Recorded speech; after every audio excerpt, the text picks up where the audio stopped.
महाराष्ट्र राज्य माध्यमिक आणि उच्च माध्यमिक शिक्षण मंडळाच्या वतीनं घेण्यात आलेल्या HSC अर्थात 12वीच्या परीक्षेचा निकाल आज जाहीर करण्यात आला आहे।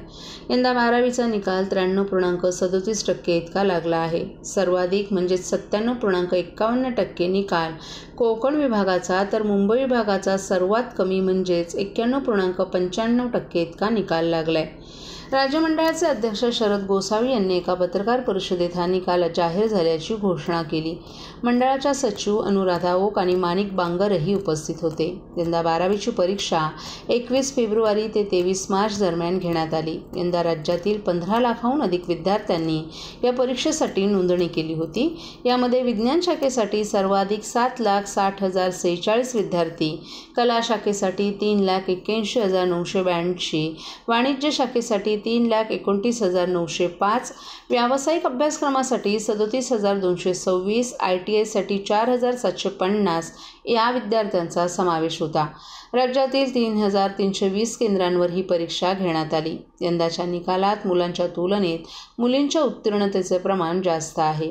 92.60% मुलं तर 95.49% मुली उत्तीर्ण झाल्यात। यंदाचा निकाल वाढल्याचंही स्पष्ट झाले। विद्यार्थी आणि पालकांना दुपारी 1 वाजल्यापासून निकाल ऑनलाईन पाहता आला। विद्यार्थ्यांना mahhscboard.in.maharesult.nic.in या संकेतस्थळावरून हा निकाल पाहता येणार आहे। 12वीची 6 माध्यमातील 154 विषयांची परीक्षा घेण्यात आली। अंतर्गत परीक्षेचे गुण ऑनलाईन घेतल्यामुळे निकाल लवकर जाहीर झाण्यास मदत झाल्याचं गोसावी यांनी सांगितलं। या परीक्षेत गैरप्रकारांची संख्याही घटली असून राज्यस्तरावर 271 भरारी पथकं नेमण्यात आली होती। तसंच जिल्हा स्तरावरही स्वतंत्र भरारी पथकं नियुक्त करण्यात आली होती अशी माहिती गोसावी यांनी यावेळी दिली।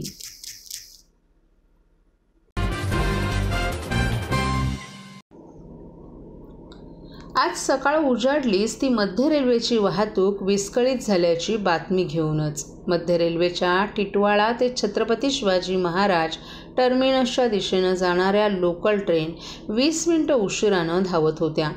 तांत्रिक कारणामुळे लोकलची वाहतूक विस्कळीत झाली होती। त्यामुळे चाकरमान्यांना मोठा मनस्ताप सहन करावा लागला। आज सकाळीच लोकल वाहतुकीवर परिणाम झाल्यानं शहाड, कल्याण, डोंबिवली तसंच ठाणे रेल्वे स्थानकात मोठ्या प्रमाणात गर्दी झाली होती। मिळालेल्या माहितीनुसार आज सकाळी 7:30 ते 8च्या सुमारास तांत्रिक बिघाडामुळे मध्य रेल्वेच्या वाहतुकीवर परिणाम झाला। टिटवाळा ते CST दरम्यान अप आणि डाऊन मार्गावरील सर्वच ट्रेन 15 ते 20 मिनिटं उशिरानं धावत होत्या। मात्र यामुळे सकाळी उठून ऑफिसच्या दिशेनं निघालेल्या नागरिकांना मोठा मनस्ताप सहन करावा लागला। केवळ टिटवाळाच नव्हे तर शहाड, कल्याण, डोंबिवली, ठाण्यासह अनेक स्थानकांवरून लाखो प्रवासी रोज CSTच्या दिशेनं कामाला जातात। मात्र आज सकाळीच वाहतुकीवर परिणाम झाल्यानं नागरिकांना मोठा मनस्ताप सहन करावा लागला। नेहमीच्या गर्दीत आणखीनच भर पडली आणि प्रवाशांना त्याचा त्रास सहन करावा लागला।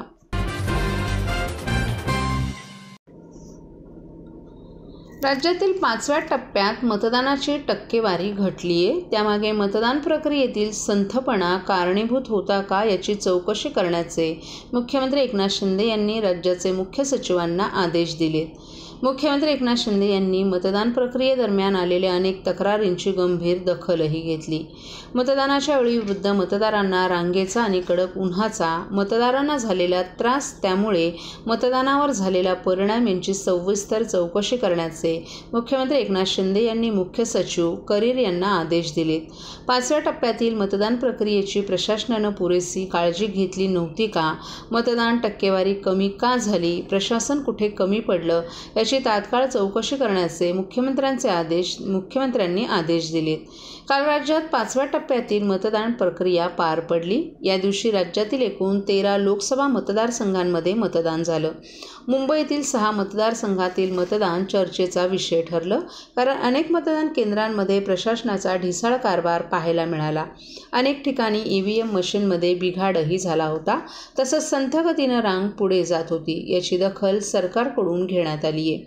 अनेक मतदारांना तासनतास रांगेमध्ये उभं राहावं लागलं. त्यामुळे मतदानासाठी आलेल्या लोकांना मनस्ताप सहन करावा लागला. शिवाय मतदान केंद्रांमध्ये पुरेशा मूलभूत सुविधा देखील उपलब्ध करून देण्यात आल्या नव्हत्या.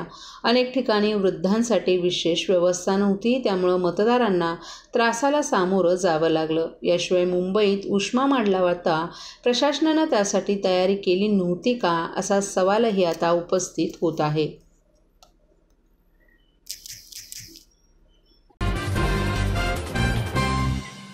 सर्व नागरिकांना आवाहन करण्यात येत आहे की सध्या डासांमार्फत पसरणाऱ्या डेंग्यू या आजाराचा प्रसार रोखण्यासाठी प्रत्येकाने पुढील प्रमाणे कार्यवाही करावी.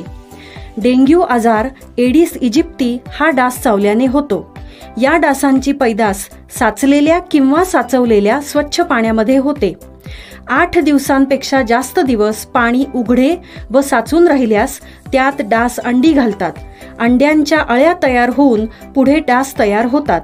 यासाठी आपल्या घरातील पाणी साठे, उदाहरणार्थ बॅरल्स, पिंपे, टाक्या, हौद, रांजणे इत्यादी दर आठवड्याला रिकामे करून घासून पुसून कोरडे करून पुन्हा भरावे. 1 दिवस कोरडा दिवस म्हणून पाळावा. पाणी साठ्यांना घट्ट झाकणे बसवावीत किंवा जुनी साडी, चादर, धोतर यांनी बांधून झाकून ठेवावीत, म्हणजे डास त्यात जाऊन अंडी घालणार नाहीत. घराच्या गच्चीवर, आजूबाजूला, अंगणात कोठेही पाणी साचू देऊ नये. भंगार सामान उघड्यावर टाकू नये. उदाहरणार्थ टायर्स, प्लास्टिक सामान, कुंड्या, टाकाऊ वस्तू इत्यादी. अशा सामानात पावसाचे पाणी साठून त्यात डेंग्यूच्या डासांची पैदास होते. घरातील कूलर्स, फ्रीजच्या पाठीमागील ट्रे हे देखील वेळोवेळी कोरडे करावेत.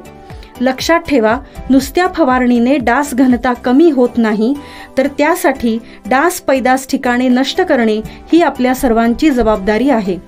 कोणताही ताप अंगावर न काढता जवळच्या शासकीय रुग्णालयात मोफत औषधोपचार घ्या. अशा प्रकारे नागरिकांनी सहकार्य केल्यास डेंग्यूचा प्रसार रोखणे सहज शक्य आहे.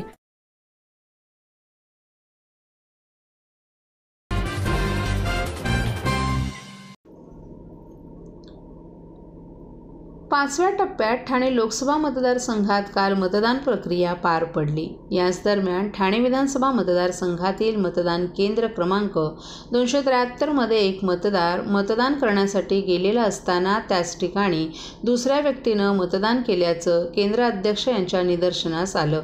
त्यानंतर मात्र या मतदाराच्या ओळखीची खात्री करून भारत निवडणूक आयोगाच्या निर्देशानुसार या मूळ मतदारानं मतदानाचा अधिकार बजावला. एका मतदाराच्या नावे जर दुसऱ्या व्यक्तीनं मतदान केलं असेल तर मूळ मतदाराच्या ओळखीची खात्री पटवून भारत निवडणूक आयोगाच्या निर्देशानुसार संबंधित मतदाराला प्रदत्त मतपत्रिका देऊन त्यास मतदान करण्याची तरतूद उपलब्ध करून देण्यात आली आहे.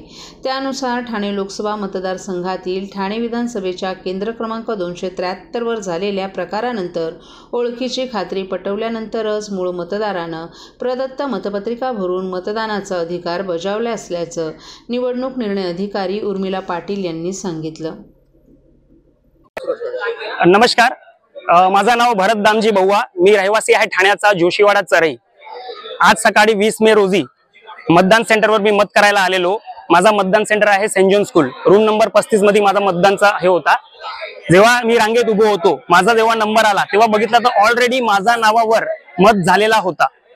मी मतदान अधिकाऱ्यांना विचारला की माझा नावावर ऑलरेडी टिकमार्क कसा आहे, तेव्हा ते लोक म्हणतात की तुमचा नावाचा ऑलरेडी वोटिंग झालेला आहे. मग ते लोकांनी माझे डॉक्युमेंट वगैरे चेक केले, सगळं मॅच केला. ते लोकांनी ऍक्सेप्ट केला की माझा नावाचा बोगस वोट झाला आहे. त्यांनी माझा समोरचा आयडी नंबर दाखवला, आधार कार्ड नंबर सुद्धा चुकीचा होता. म्हणजे हे लोक काय डोळे बंद करून घेतात? मग फायदा काय असा लोकतंत्राचा? म्हणजे हे तो उठसूट कोणाचा पण वोट घेणार डोळे बंद करून. तर मला सुद्धा ते लोकांनी वोट करायला दिलेला नाहीये. मी एवढा भांडलो त्यांच्याशी, अर्धा पोणा तास बहस केली, नंतर मला वोट करायला दिला. ते पण बॅलेट पेपरवर वोट घेतलाय माझा, ईव्हीएम मशीनवर मला वोट करायला दिलेला नाहीये. माझा वोट ते लोकांनी कागदावर घेतलाय टेंडर वोट म्हणून. माझा नागरिकांनी हाच विनंती आहे, सगळे नागरिक ज्यांचा इलेक्शन कार्ड मध्ये नाव आहे तो तुम्ही जास्त या आणि तुमचा नावाचा वोट करा, नाहीतर तुमचा पण बोगस वोट होईल. धन्यवाद. तुम्ही ज्यावेळी बोलला की तुमच्या नावावर मतदान कसं होतं, अधिकाऱ्यांचं काय म्हणणं? अधिकाऱ्यांचं म्हटलं काय होतं, नाही तुमचं झालेलं आहे वोट, बस एकच त्यांचा एकच शब्द होता, दुसरा काहीच नाही. कोणाचा ऐकायला तयार नाही. पोलीस अधिकाऱ्यांना सांगतात मला बाहेर काढा म्हणून. ते त्यांना मी सांगितलं मला ह्याच्यावर गॅरंटी नाहीये, मला मतदानाचा अधिकार आहे, मी ओरिजिनल मत अधिकार आहे, मला तुम्ही ह्याच्यावर द्या ईव्हीएम वर. ते बोलतात ईव्हीएम वर करता येणार नाही, ऑलरेडी झाला आहे. बोलतात बॅलेट पेपर काउंट होणार. आता होणार नाही होणार ते तर आपल्याला माहिती नाही, आपण तर केलं आता बॅलेट पेपरवर काय करणार. पहिल्यांदा अनुभव झाला, एवढी वेळा मत केलं पण कधीच नाही झाला, पहिल्यांदा मला असा अनुभव झालाय. आता मी तर इथे हजर होतो आणि माझा असं झालाय, जे लोक येत नसेल त्यांचं काय होईल.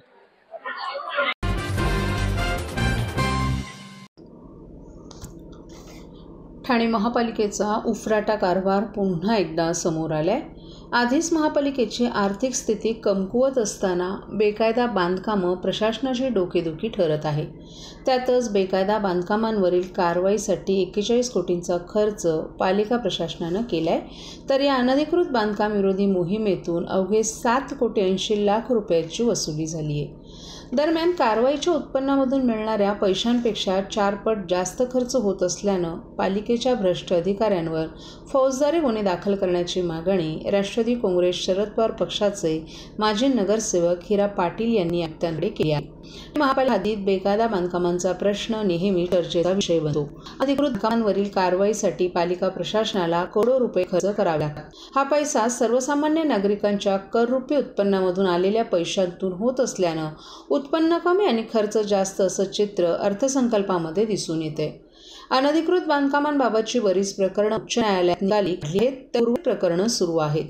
काही प्रकरणांमध्ये निकाल लागूनही कारवाई होत नसल्याचा आक्षेप हिरा पाटील यांनी आयुक्तांना दिलेल्या निवेदनात नोंदवलाय. ठाणे महापालिकेचे सन 2024-25च्या अंदाजपत्रकात अतिक्रमण विभागाकडून जी वसुली केली जाते त्यातून 7 कोटी 80 लाख रुपये उत्पन्न स्वरूपात जमा दाखवला आहे, तर अशी बांधकामं तोडण्यासाठी 40 कोटी 89 लाख खर्च दर्शवलाय. म्हणजे शहर अधिकृत करण्यासाठी पालिका 33 कोटी 9 लाख रुपये जनतेच्या पैशांतून खर्च करत असल्याकडेही हिरा पाटील यांनी लक्ष वेधलंय.